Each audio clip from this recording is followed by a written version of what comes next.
7টা টনের বাড়িতে পুলিশের অভিযান। পুলিশকে দেখে ছাদ থেকে সোনা টাকা ছুঁড়ে ফেলার অভিযোগ। দরজা না খুলে পোষা কুকুর ছেড়ে দেওয়া হয় পুলিশদের পেছনে।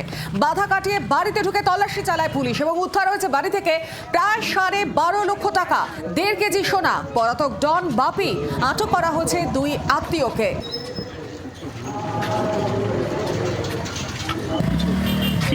দাদা সত্যি কি এই ঘটনার সাথে যুক্ত ছিলেন আপনারা?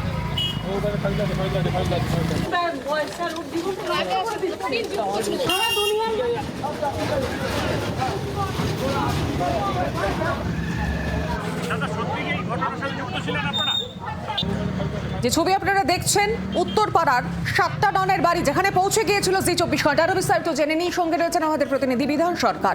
বিধান, একেবারে ফিল্মি কায়দায় পুলিশকে চমক দিয়ে পাল্টে গেল, চমকে দিয়ে চলে গেল ডন, এবং ডনের কি কোনো সন্ধান পাওয়া গিয়েছে? এবং তার যে 2 আত্মীয়কে গ্রেফতার করা হয়েছে, তাদের জেরা করে পুলিশ কি জানতে পেরেছে? দেখো সৌমি, এখনো পর্যন্ত যেটা জানা যাচ্ছে যে এই 7টার বুকি যে বাপি, তার ভালো নাম হচ্ছে সঞ্জয় মজুমদার, এবং তার বিরুদ্ধে পুলিশের একাধিক অভিযোগ ছিল। এবং এই যে হাওড়া এবং হুগলির কুখ্যাত দুষ্কৃতী রমেশ মাহাতোর অ্যাসোসিয়েট হিসেবে সে কাজ করত, এবং সে এই এলাকাতে অর্থাৎ উত্তরপাড়া কোন্নগর এই অঞ্চলে 7টার যে প্যাড, সেই প্যাডের গোটা দায়িত্বে ছিল এবং সে চালাতো গোটা কারবারটা।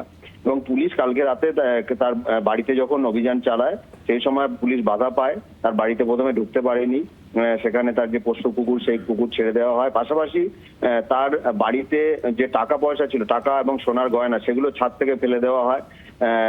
এই ঘটনা দেখার পরই পুলিশ কিন্তু গোটা বাড়ি ঘিরে ফেলে এবং চন্দননগর পুলিশ কমিশনারেটের যারা আধিকারিকরা ছিলেন এবং গোয়েন্দা দপ্তরের আধিকারিকরা ছিলেন, পাশাপাশি কেন্দ্রীয় বাহিনীর জওয়ানদের সেখানে নিয়ে যাওয়া হয়েছিল এবং এলাকার মানুষজন ওই ঘটনায় জড়ো হয়ে যান।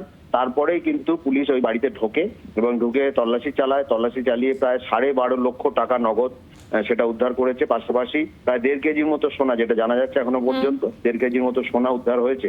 এবং এই বাপি কিন্তু ঘটনাস্থলে তাকে পায়নি পুলিশ, কিন্তু তার 2 নিকট আত্মীয়কে গ্রেফতার করেছে। এবং আরেকটু পরে উত্তরপাড়া থানায় পুলিশ। ধন্যবাদ তোমাকে। বাংলার আওয়াজ, বাঙালির আবেগ, জি 24 ঘন্টা।